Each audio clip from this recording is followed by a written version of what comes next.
आपको सबको नमस्कार। आपको याद होगा मैंने कुछ महीने पहले ही बता दिया था कि केंद्र सरकार सत्येंद्र जैन को एक फर्जी केस में गिरफ्तार करने वाली है। मुझे बहुत ही विश्वसनीय सूत्रों से ये पता चला था।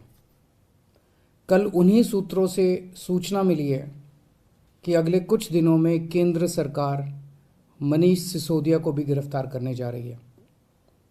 पता चला है कि केंद्र सरकार ने सभी जांच एजेंसीज को मनीष सिसोदिया के खिलाफ कोई ना कोई फर्जी केस तैयार करने को कहा है। जैसे इन्होंने सत्येंद्र जैन के खिलाफ फर्जी केस किया है, वैसे ये लोग मनीष जी के खिलाफ भी फर्जी केस बना रहे हैं। मनीष सिसोदिया भारत की शिक्षा क्रांति के जनक हैं। आज़ाद भारत के इतिहास के शायद वो सबसे बेहतरीन शिक्षा मंत्री हैं। सरकारी स्कूलों में पहले गरीबों के बच्चों को 3rd क्लास शिक्षा मिलती थी। दिल्ली के सरकारी स्कूलों में 18 लाख बच्चे पढ़ते हैं।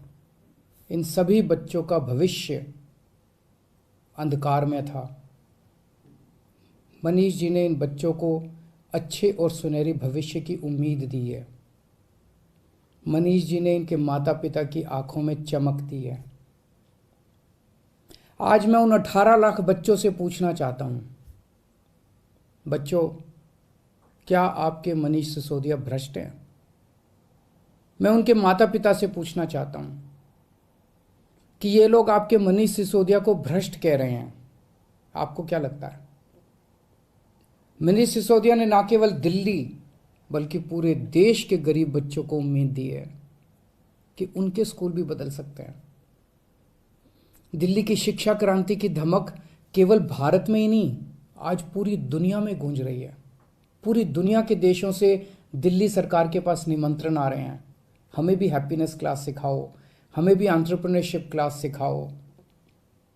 मनीष जी ने पूरी दुनिया में भारत का नाम रोशन किया है। ऐसे व्यक्ति को जेल में डालना चाहिए या उन्हें पूरे देश के स्कूलों को ठीक करने की जिम्मेदारी देनी चाहिए? मुझे ऐसा लगता है कि सत्येंद्र जैन और मनीष सिसोदिया को फर्जी मामलों में जेल में डाल के दरअसल ये लोग दिल्ली में शिक्षा और स्वास्थ्य के क्षेत्र में जो अच्छे काम हो रहे हैं ना, उन्हें रोकना चाहते हैं। पर चिंता मत कीजिए, मैं ऐसा कभी नहीं होने दूंगा। सभी अच्छे काम चलते रहेंगे। मैं हमेशा कहता हूं, मुझे राजनीति करनी नहीं आती।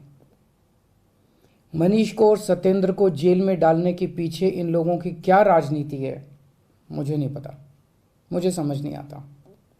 मुझे केवल ये पता है कि मनीष और सत्येंद्र जैसे लोगों को जेल में डालने से केवल देश का नुकसान है। अगर मनीष और सत्येंद्र भ्रष्ट हैं तो फिर ईमानदार कौन है? खैर, मेरी प्रधानमंत्री जी से हाथ जोड़ के विनती है, ये एक एक करके जेल में डालने की बजाय आप आम आदमी पार्टी के हम सभी मंत्रियों और सभी एमएलए को एक साथ जेल में डाल दीजिए। सारी जांच एजेंसीज को बोल दीजिए कि एक साथ सारी जांच कर ले। आप एक एक मंत्री को गिरफ्तार करते हो, इससे जनता के कामों में बाधा होती है। अब सत्येंद्र जैन जी दिल्ली में कई और नए मोहल्ला क्लिनिक बनवा रहे थे। वो दिल्ली में पानी और बढ़ाने के लिए कई नए प्रोजेक्ट्स पे काम कर रहे थे, यमुना की सफाई पे काम कर रहे थे।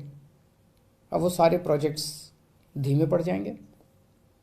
जिस केस में उन्हें गिरफ्तार किया है आपने, उसकी जांच पहले ही सीबीआई और इनकम टैक्स वाले कर चुके हैं, उन्हें कुछ नहीं मिला क्योंकि केस तो फर्जी है, उसमें कुछ है ही नहीं। अब उसी केस की दोबारा जांच ईडी कर रही है। एक एक केस को कई कई साल तक अलग अलग एजेंसी बस जांच ही करते रहेंगे क्या? तो फिर जनता का काम कब करेंगे हम लोग? इसलिए मेरी आपसे विनती है, हम सबको एक साथ गिरफ्तार कर लो, एक साथ सारी जांच एजेंसी से हमारी सबकी जांच करवा लो, जितनी रेड करनी है रेड कर लो, एक साथ कर लो, ताकि उसके बाद हम काम कर सकें। हमें राजनीति समझ नहीं आती। कुछ लोग कहते हैं ये हिमाचल के चुनाव की वजह से किया जा रहा है, कुछ लोग कहते हैं ये पंजाब चुनाव के नतीजों का बदला लिया जा रहा है। हमें नहीं पता क्या कारण है।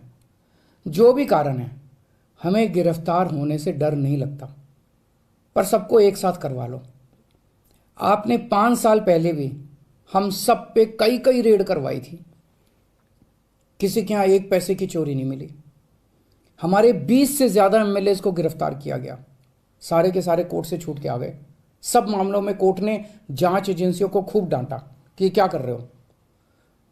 आज हम हर जगह गर्व के साथ मजाक में कहते हैं कि हम सब लोग मोदी जी से ईमानदारी का सर्टिफिकेट लेके आए हैं।